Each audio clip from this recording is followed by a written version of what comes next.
Every decision that you make becomes moment.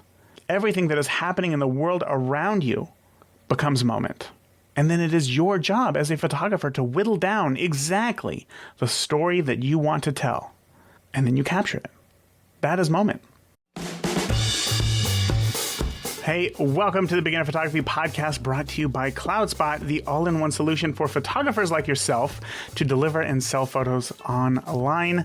Today, we are continuing our 10-part Photography Manifesto series.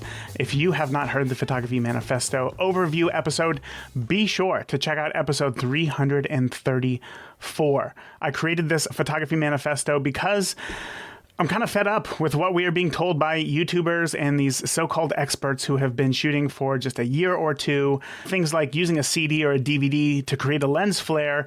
That's not going to help you to become a better photographer. This Photography Manifesto will. So this Photography Manifesto was created with more than 10 years of professional photography experience, and also some of the most important takeaways that I have picked up from interviewing more than 300 world-class photographers here on the podcast. So why don't we go ahead and dive into what really matters in photography with the Photography Manifesto item number 3. Now, Photography Manifesto rule number 1 is: the point of photography is to enrich the human experience. Photography Manifesto rule number 2 is: to be a halfway decent photographer, you must dedicate all of your time to it. That was last month's episode. And today, we're talking about Photography Manifesto rule number 3. Moment matters most in a photograph, not camera settings. When it comes to moment, I guess when it comes to photography, there's kind of this common path to learning photography. So let me know if this is you, right? One day, you get interested in photography because maybe you took a good photo with your phone and I wonder what I can make with a real camera. So then you start watching an endless amount of camera reviews before you actually buy a camera. And then, like our phones, we just shoot in auto mode, and we quickly discover that the photos that come out of the camera are not as good as the ones that come out of your phone. And then you think to yourself, wow, I really thought that a better camera would be taking better photos. Now, it's at this moment that a major decision has to be made that is going to alter the course of your photography journey.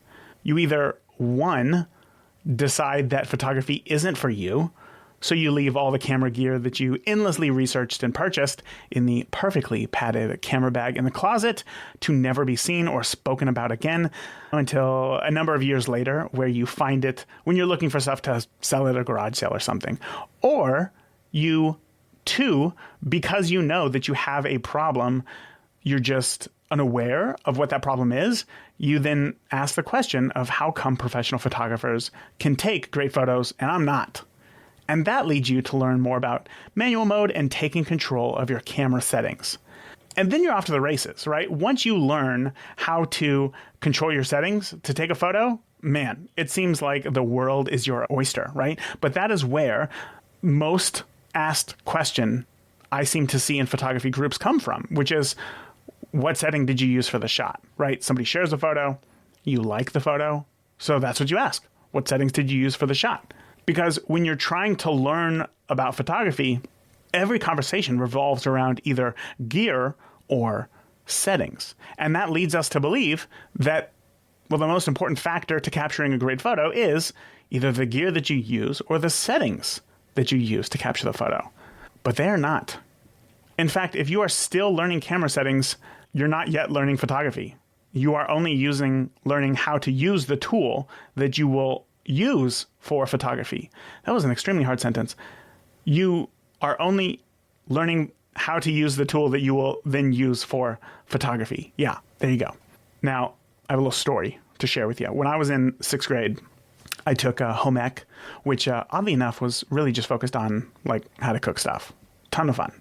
And in the beginning of the year, we spent multiple days learning different ways to use a kitchen range. You can, you obviously bake stuff. You can use the stovetop.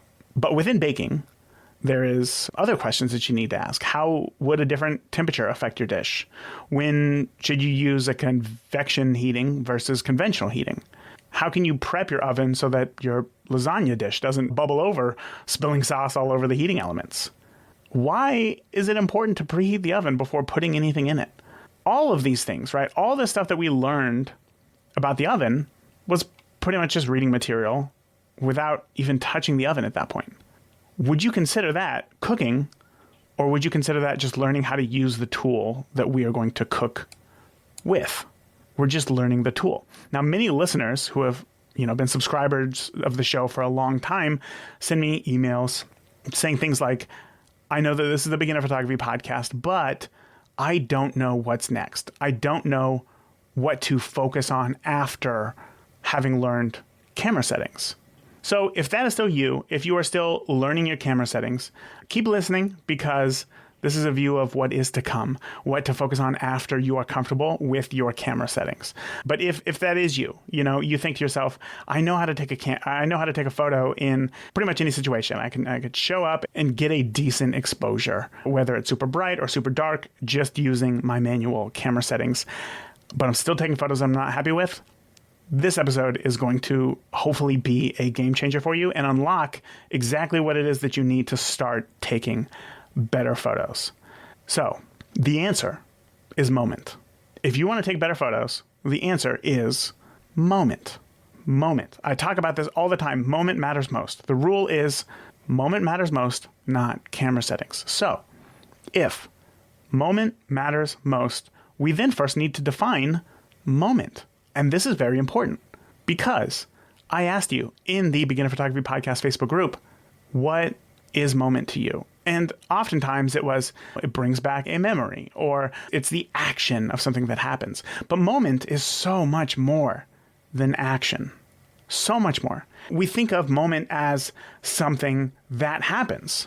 When your kid laughs, when your cat jumps, when the person crosses the finish line. Those are the moments that you want to remember. Those are the moments. And those are moments. But you know what else is a moment? When the sunlight is red in the morning. When the person walking along the path forces a new composition when you take a photo that you had never considered. How that tree has been laying over for so long that now moss is completely covered it. How the sky is overpopulated with clouds. How the sky is void of any clouds. I mean, you've seen AI sky replacement tools. Why do you think that's a thing? Because people want a better photo. Because if you took a photo with a really amazing dynamic sky, that's a better moment. Maybe how that building has a blue tin roof that stands out. Maybe how the sun is on the opposite side of where you're sitting on an airplane, and you can see the plane's shadow on the ground from your window. That's a moment. A messy kitchen table after a Thanksgiving meal. Or, I don't know, another Taco Tuesday or something. Those are moments. It's because life is filled with moments of all kinds. It's moments that make up life. Moment is subject matter. Moment is timing. Moment is composition. Moment isn't the thing that you're photographing, because life is simply a compilation of moments. So when you take a photograph, you are capturing what's happening in life at that moment. When you capture an image, you are capturing life. Your life. Now again, when I asked in the group, what is a moment? How do you define moment? We had Aaron Hoffmeyer come in. Aaron Hoffmeyer. I love this. He came in and he said, sometimes I love being the one-off naysayer.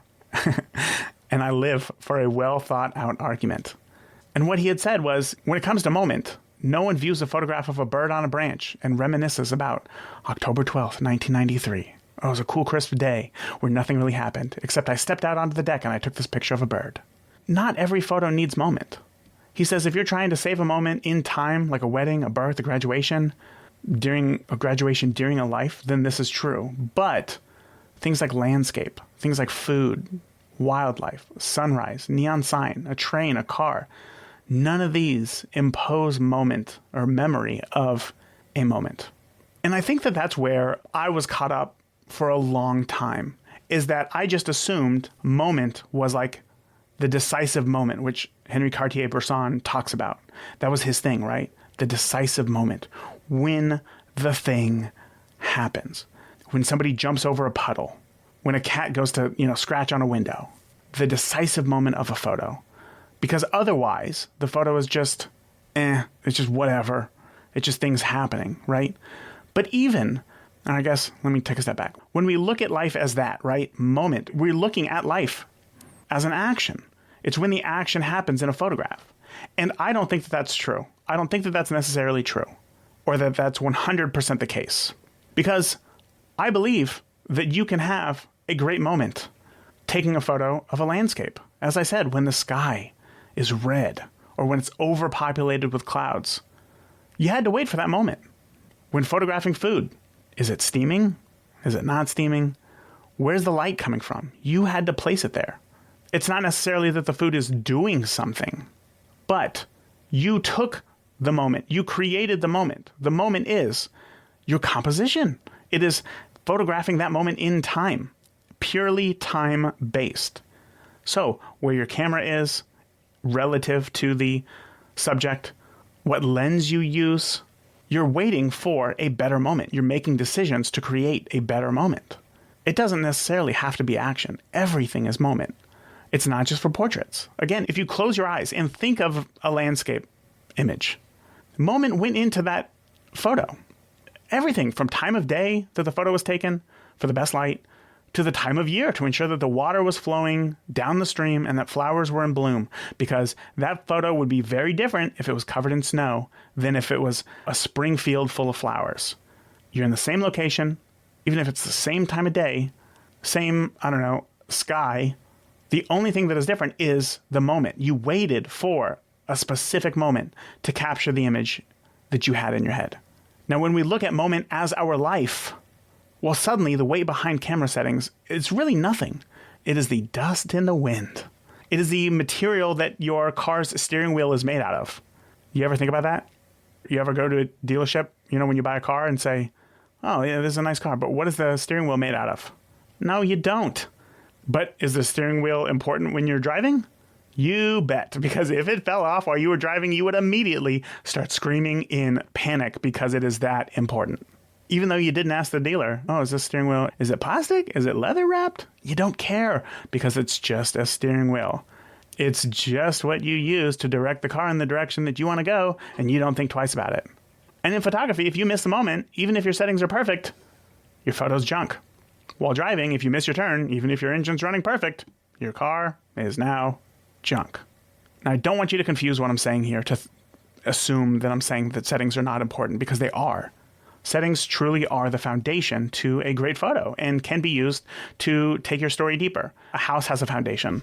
It's very important because that's what your house stands on. If there's a problem with your foundation, you're going to know it.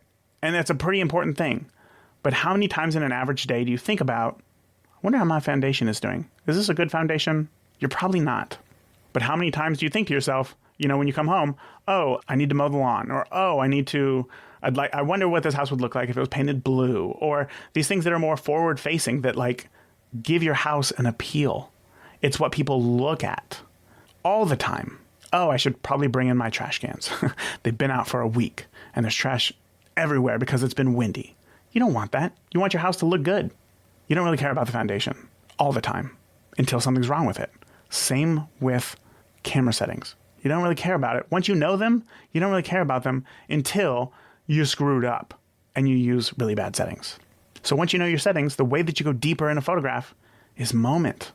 Again, settings, super important though. A slow shutter speed can emphasize just how busy a park is, maybe with people. A shallow depth of field can make a distracting background element disappear, forcing your subject to take all of your viewers' attention. That's pretty important. But these settings, these tools, their job is to help highlight the moment that you are shooting. And what's great about being a photographer is that sometimes you can, I don't want to say manufacture a moment, but you can use your camera settings, again, to exaggerate a moment. Kids, yeah, they run fast, but not so fast that they're just a blur on camera. But you can use your camera and its settings to make it look like your kid is just zooming by at 100 miles an hour. I've done that plenty of times with my kids when they're riding bikes. Because, when you're a kid and you first get on a bike, you're like, oh my gosh, I'm going so fast, because all that you're used to is walking. But the photos, it's just frozen, looks like you're just sitting still. Use that slow shutter speed to make them look like they're just going nuts, 100 miles an hour. So it's not that you're manufacturing a moment. You're still photographing the moment that actually happened, but you're using your camera settings to tell the story that you're trying to tell. Moment is everything. So if moment is everything, the question then becomes, how do we capture better moments? That's right. I heard you all say that. Good job. How do we capture better moments? And the thing with photography is that, like every art form, it truly is, it's personal. And therefore, how you capture a moment is also personal. There are images that are timeless. There are images that stand out despite having no idea who these people are in the image. You don't know them. You've never met them. But this photo, wow, so compelling. But then there's also images that we take of family and friends that mean a lot to us as a photographer, but not much to anyone else. It's very different. Knowing the moment is incredibly important. You wouldn't hang a family photo of my family on your walls.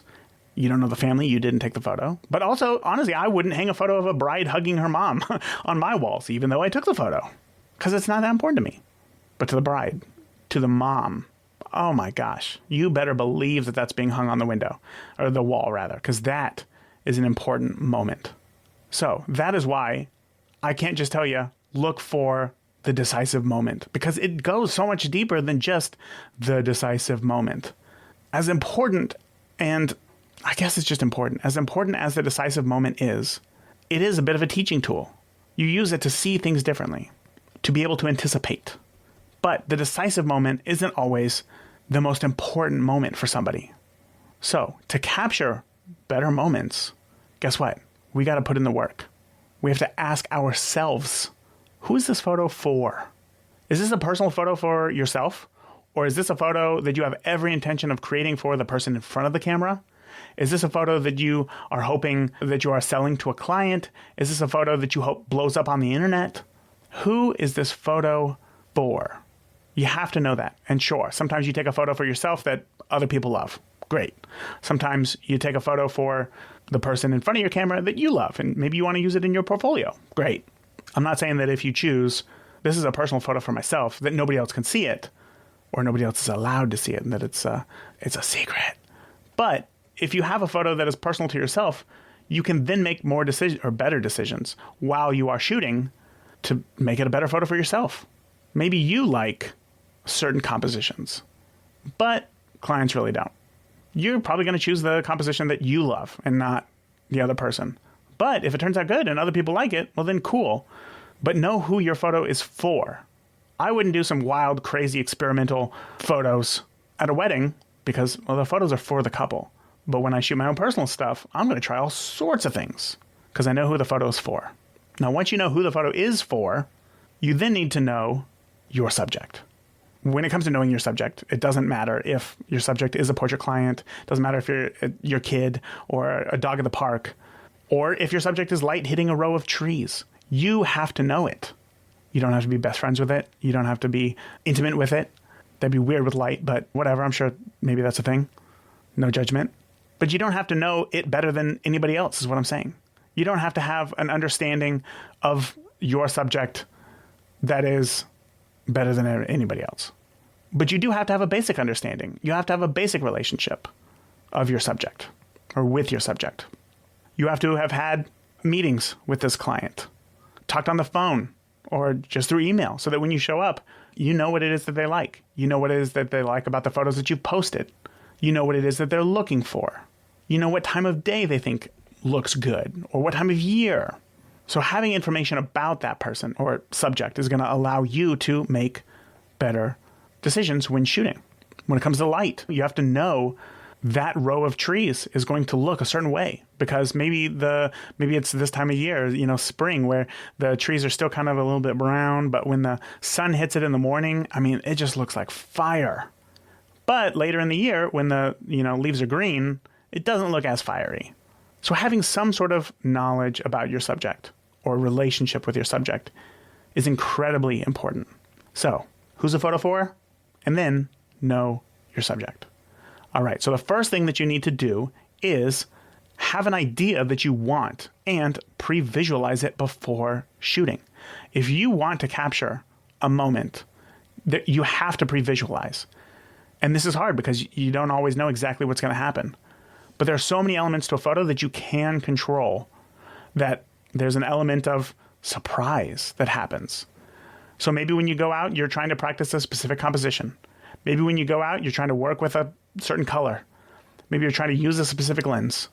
Whatever it is, you need to have parameters that you want your photo to fall within. And as time goes on, you're going to get more practice. You're going to become more natural with this. You're just going to see something and be like, oh, I want to expose for the highlights here so that all the shadows are just crushed. I want to get the camera low here to make it look like this person is huge or this object is huge.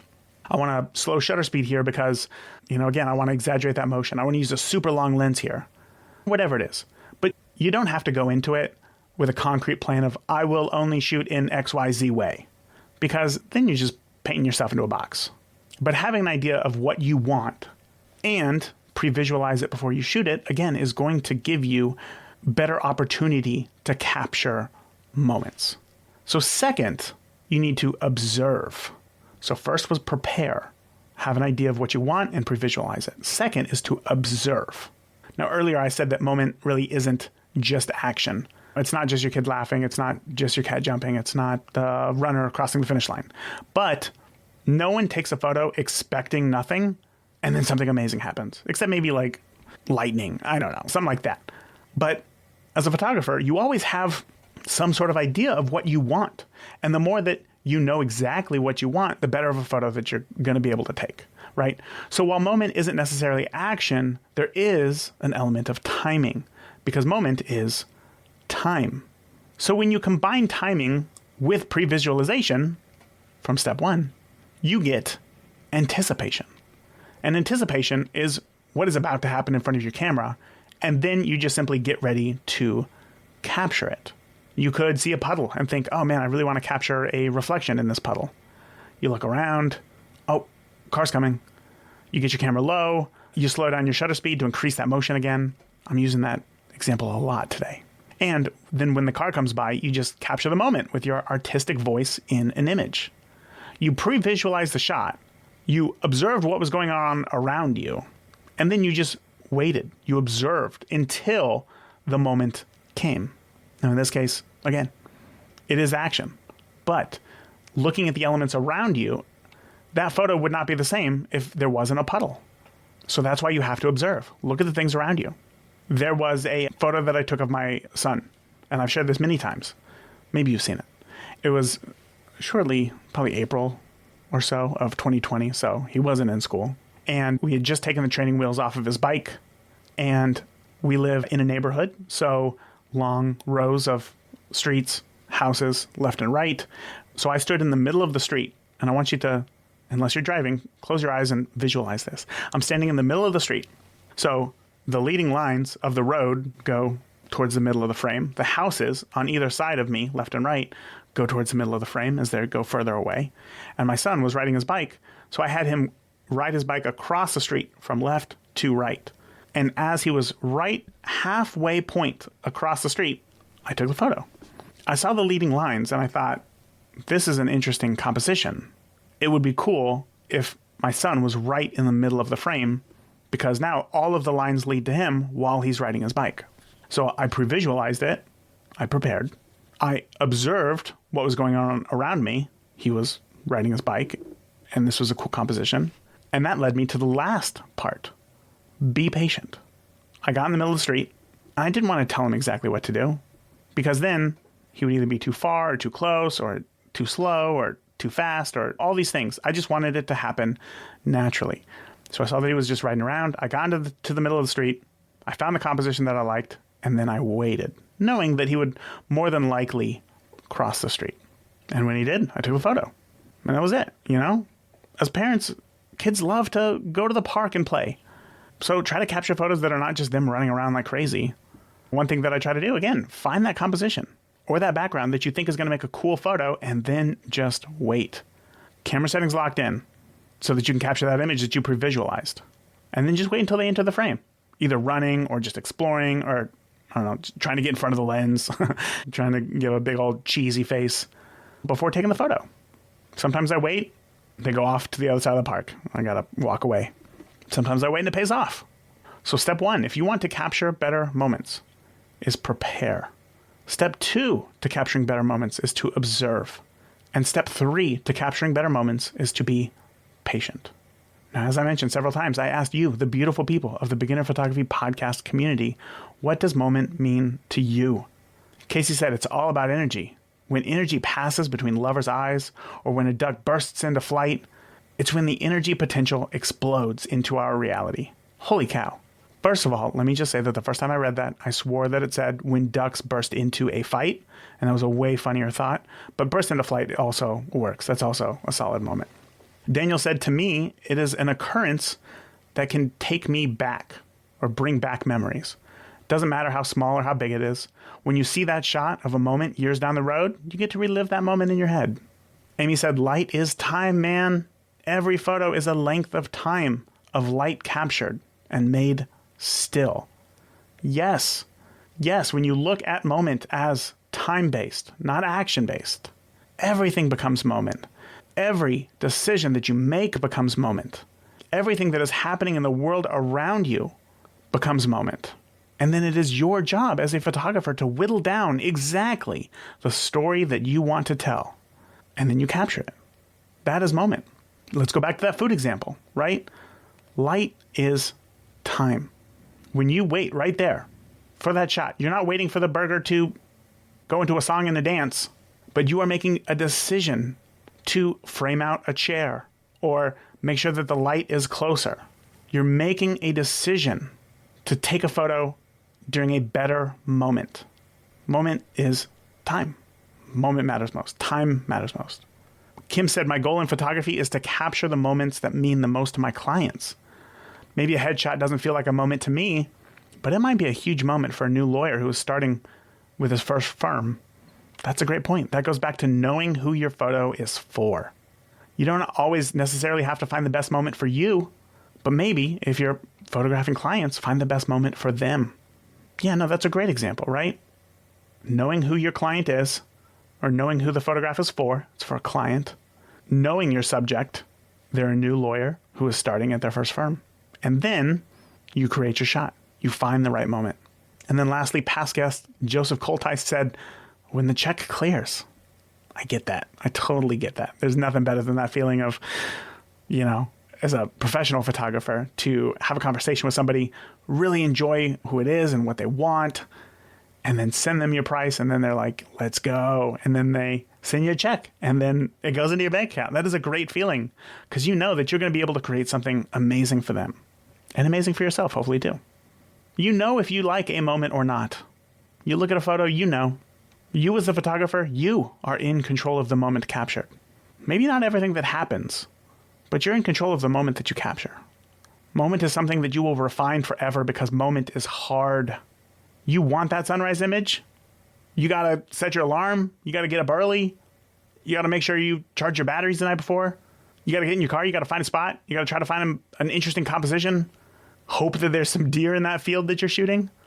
On and on and on. Settings can be done anytime. Anytime. You're at home, play with your camera settings. But moment only lasts a moment. You as a photographer, you're always going to keep looking for better moments. I'm telling you, it's like, I've never tried crack before, but it's like a drug. Like you seek it out. You're like, this is great. You will always be looking for better moments. You will always work harder to capture better moments, because it's the moments that you capture that will define your photography. So it's up to you to decide what moments you're going to capture. It's up to you to decide what your legacy in photography is going to look like. I encourage you to download the full Photography Manifesto list and print it up. Put it in your camera bag. Put it above your computer. Take it to work. Talk to that guy from IT about it. Say, hey, Photography Manifesto, are you in or not? If they say no, you never talk to them again. Download the free print up at beginnerphotopod.com/rules. It's easy. You just go there, you sign up, download the printable. Again, put it in your camera bag. Just think about it next time you go out. Look it over. Give yourself a refresher. beginnerphotopod.com/rules. That is it for this week. Remember, moment matters most, not camera settings. And the only way to get better at moment is to shoot more today so that you can be a better photographer tomorrow. Talk soon. If you enjoyed today's podcast, please leave us a review in iTunes or your favorite podcast player. And continue the conversation with Raymond and other listeners of the podcast by joining the Beginner Photography Podcast Facebook group today. Thank you. We'll see you again next week.